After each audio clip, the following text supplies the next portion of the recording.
listo.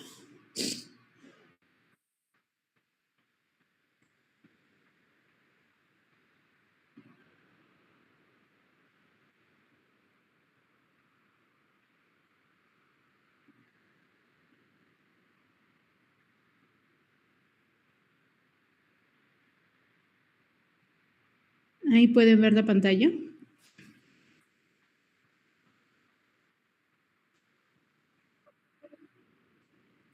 No, doctora.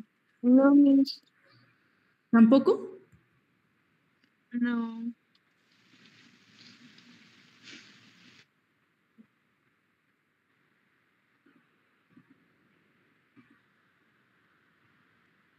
Ahí.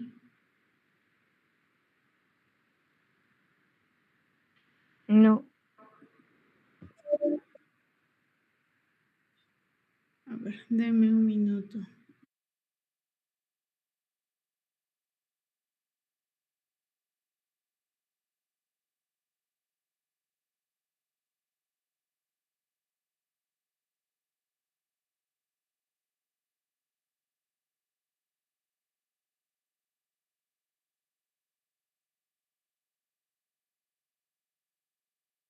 ¿Yo sí puedo compartir mi pantalla?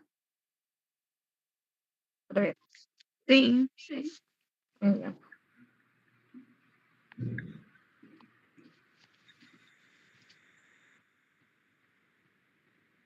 Ahora sí, Miss. Ya listo.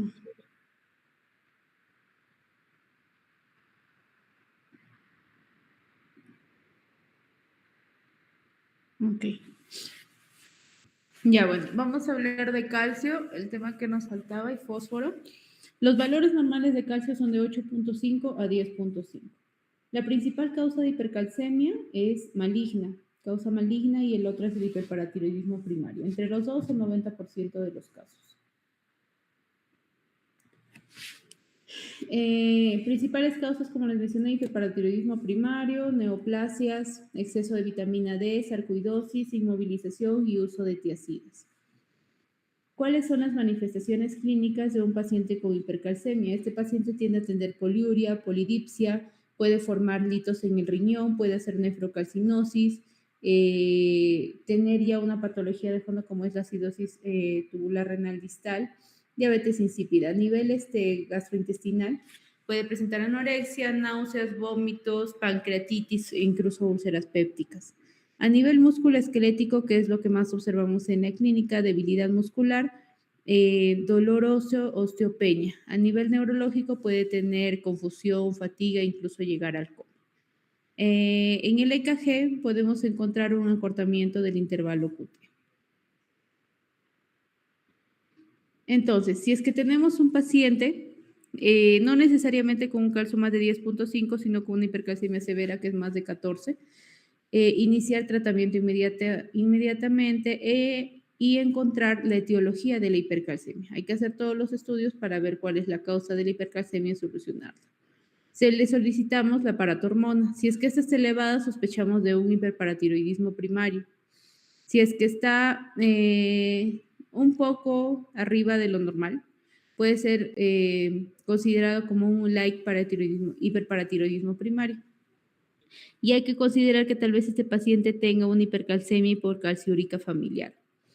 En el caso de que este paciente no tiene los síntomas de la hipercalcemia, o sí tiene los síntomas, pero el calcio no está tan elevado, entonces hay que revisar qué medicación o qué suplemento recibe el paciente. Repetir nuevamente la prueba del calcio para ver si es que tal vez no hubo un error en la lectura en el laboratorio.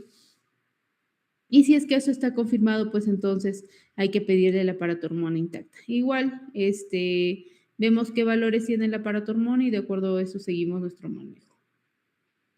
Supongamos que la hormona paratiroidea está elevada y este paciente tiene una hipercalcemia humoral se sospecha de que este paciente tiene una causa maligna de la hipercalcemia. Si es que no está tan elevada la paratormona RP, entonces solicitamos el dosaje de la 1.25 de hidroxivitamina D. Si es que esta está elevada, entonces sospechamos de una enfermedad granulomatosa, linfoma, puede tener este paciente sarcoidosis, tuberculosis. Si es que no está elevada, solicitamos la 25-hidroxivitamina D. Si es que esta hidroxivitamina D está elevada, entonces sospechamos de una intoxicación por vitamina D. Y si es que no está elevada, hay que pedir un proteinograma electroforético, tanto sérico como en orina, y cadenas libres para evaluar si es que este paciente tiene sí o no un mieloma múltiple.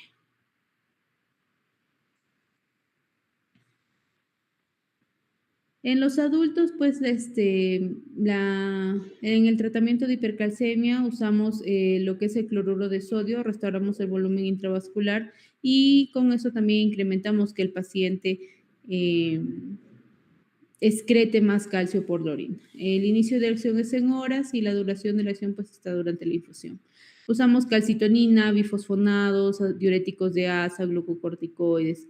E incluso hay pacientes que, supongamos, llegan con una etiología, una falla renal no filiada, no tenemos la causa, es la primera vez que el paciente acude al hospital. Sin embargo, ha disminuido la cantidad de orina, sí ha tenido dolor óseo ya desde hace meses, pero nada más. En este paciente, pues, le sacamos los exámenes, presenta una hipercalcemia. Entonces, en este paciente iniciamos con hidratación, porque probablemente las cadenas ligeras están causando una obstrucción a nivel tubular y se sospecha un mieloma múltiple. Así que iniciamos con hidratación intensiva para evitar de que se vayan a tapar los túbulos y pues con eso se evita de que este paciente llegue a diálisis. Sin embargo, si el paciente ya ingresa a diálisis, entre hemodiálisis y diálisis peritoneal preferiríamos la hemodiálisis porque eso va a remover el calcio y los líquidos que usamos para la hemodiálisis pues tienen una baja concentración de calcio.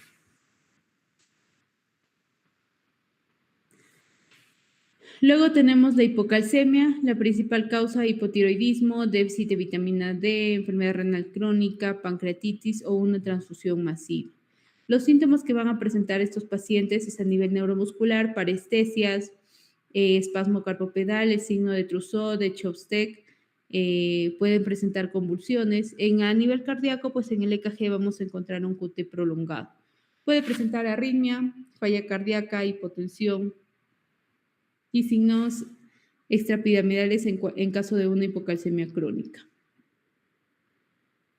El signo de Chopsteck consiste en que nosotros vamos a percutir el nervio facial justo delante de la oreja y la respuesta pues puede variar va a producir una contracción de los músculos faciales. Esta construcción puede ser brusca o no de acuerdo a la gravedad de la hipocalcemia. Luego tenemos el signo de Trousseau, en la cual inducimos un espasmo carpopedal mediante, usando el esfingomanómetro, se insufla hasta que ya no se siente la presión arterial sistólica durante 3 minutos y pues se presenta en pacientes que tienen irritabilidad neuromuscular también por la hipocalcemia. Ahora, hay que tener en cuenta que el calcio sérico disminuye 0.8 miligramos por decilitro por cada disminución de 1 gramo de la concentración de la albúmina sérica. Es por eso que tenemos la fórmula del calcio corregido, que es el calcio medido más 0.8 por 4 menos la albúmina. Con eso se encuentra el calcio corregido. En cuanto a los exámenes de laboratorio, pues acá tenemos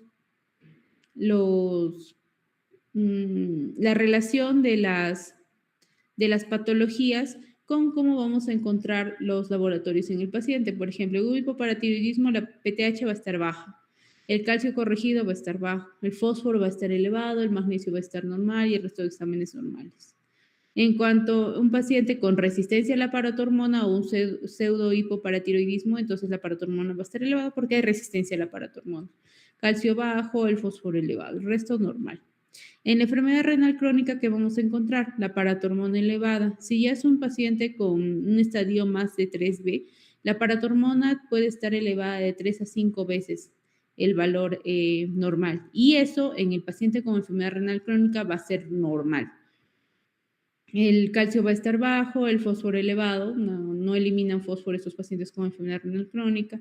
El magnesio puede estar normal o elevado y pues la 1.25H va a estar baja también. Ahora, supongamos que tenemos un paciente con los síntomas de hipocalcemia. Si es que lo tenemos, inmediatamente usamos calcio endovenoso y medimos el calcio en 4 a 6 horas para ver cómo va. Hay que dosar también el magnesio para ver si tiene los niveles adecuados de magnesio y confirmar que el potasio pues esté dentro de rangos normales. Una vez que los síntomas ceden, inmediatamente hay que cambiar del calcio endovenoso al calcio vía oral. Pero supongamos que este paciente no tiene todos los síntomas mencionados. No hay QT prolongado, no hay convulsiones, no tiene el espasmo cardiopedal. Entonces, este es un paciente asintomático. O tal vez solo tiene parestesias, pero es algo muy leve. Entonces, ¿qué tenemos que averiguar? Si es que este paciente tiene una hipocalcemia aguda o no. Aguda es que la hipocalcemia se instaura entre minutos a horas. Y crónica ya cuando está instalada días, meses, años. Si es que el paciente tiene una hipocalcemia aguda, entonces hay que ver los niveles de calcio. Si es que están menos de 7.5 miligramos por decilitro o el calcio ionizado está menos de 3.2, inmediatamente pues tenemos que usar el calcio endovenoso. De lo contrario, si es que está más de 7.5 o el calcio iónico está más de 3.2 miligramos por decilitro, entonces usamos los suplementos de calcio vía oral. Ahora, en enfermedad renal crónica es importante que dosemos el calcio, fósforo, paratormona, fosfatasa alcalina, que es parte del estudio mineral óseo. Y de acuerdo a los valores que tengan, a la sintomatología del paciente, pues nosotros tomamos decisiones terapéuticas. En la enfermedad renal crónica tenemos que evitar hipercalcemia persistente, controlar la hiperfosfatemia mediante la dieta, los captadores de fósforo. Hay que individualizar, no todos los pacientes necesitan vitamina D, algunos sí, otros no, así que se individualiza el tratamiento. Hay que mantener la paratormona dentro de rangos apropiados para el estadio de la enfermedad renal crónica y consideramos uso pues de Cinacalcet en pacientes que tienen hiperparatiroidismo secundario secundario a la enfermedad renal crónica, especialmente pues en los pacientes en diálisis. Como puntos importantes, la causa más frecuente de hipercalcemia es el hiperparatiroidismo primario. La causa más frecuente de hipercalcemia hospitalaria es la malignidad. La primera, la hiperparatiroidismo primario en pacientes ambulatorios. Malignidad en pacientes hospitalizados. En la enfermedad renal crónica avanzada, pues tienden a ser hipocalcemia, hiperfosfatemia y déficit de calcitriol. Y el calcio ionizado, pues es lo más fiable cuando hay alteraciones en el nivel de albúmina, pacientes desnutridos especialmente. Acá hay un cuadro resumen de todo lo que hemos tocado. Recuerden que el signo de Chopsteck y Trousseau es en la hipocalcemia. En la hipocalcemia también está el QT prolongado. En una hipercalcemia aguda usamos gluconato de calcio endovenoso. Y si es una hipocalcemia crónica, pues tratamiento vía oral. En hipercalcemia, en el EKG encontramos un QT corto, el paciente está con hiporreflexia, puede tener deshidratación y hay que iniciar cloruro de sodio endovenoso. Y pues hay que tratar la causa base. Este es un resumen de lo mismo que hemos mencionado anteriormente. Y en cuanto al fósforo, este no es un tema muy tocado, sin embargo, pues en la parte de enfermedad renal crónica sí es importante. Los pacientes con enfermedad renal crónica, como ya sabemos, hacen enfermedades minerales óseas a partir del estadio 3B. Entonces, normalmente el riñón se encarga de la eliminación del fósforo por la orina, pero como estos pacientes ya tienen una alteración de la función renal, entonces ya no eliminan el fósforo por la orina. Como no lo eliminan, tienden a ser hiperfosfatemia. Los valores normal de fósforo es de 4.5 a 2.5. Hiperfosfatemia se considera cuando está más arriba de 4.5 miligramos por decilitro.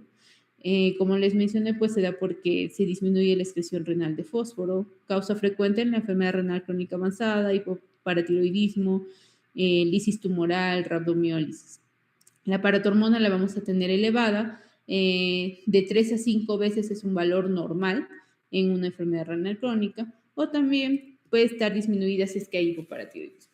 En el calcio normalmente pues si tiene hiperfosfatemia también va a tener hipocalcemia. Manifestaciones, estos pacientes tienden a presentar prurito, calcificaciones musculares, calcifilaxis, tetania. En cuanto a las complicaciones, pues también ya les mencioné la enfermedad mineral ósea, la calcificación cardiovascular. ¿Cuál es el tratamiento de la hiperfosfatemia? Restringir la dieta de fósforo. Todos los alimentos que tengan fósforo se los restringe. Usamos quelantes de fósforo si es que ya los valores son más de 4.5, como sevelamer, carbonato de lantano y acetato. En Perú, pues tenemos lo que es el carbonato del calcio y el sevelamer. Y optimizamos la diálisis si es que son pacientes que ya están dializando. En cuanto a la hipofosfatemia, pues hay una disminución de la absorción o hay un aumento de pérdidas o redistribución intracelular. ¿En quiénes se dan? En pacientes alcohólicos, desnutridos, pacientes con síndrome de realimentación o hiperparatiroidismo. La paratormona normalmente se encuentra elevada si es que hay hiperparatiroidismo asociado y el calcio puede estar normal o elevado. ¿Qué síntomas van a tener? Debilidad muscular, insuficiencia respiratoria. Si es que ya no se corrige esta hipofosfatemia, el paciente puede llegar incluso a falla respiratoria, disfunción miocárdica.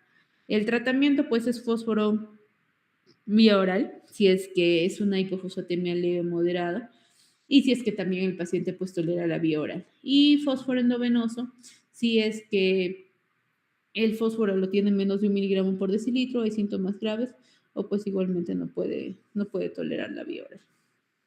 Entonces tenemos que la enfermedad renal crónica es la causa más frecuente de la hiperfosfatemia. El síndrome de realimentación es una causa clásica de hipofosfatemia severa. La hiperfosfatemia pues va a favorecer que en los pacientes con enfermedad renal crónica haya calcificación vascular y aumenta el riesgo cardiovascular también.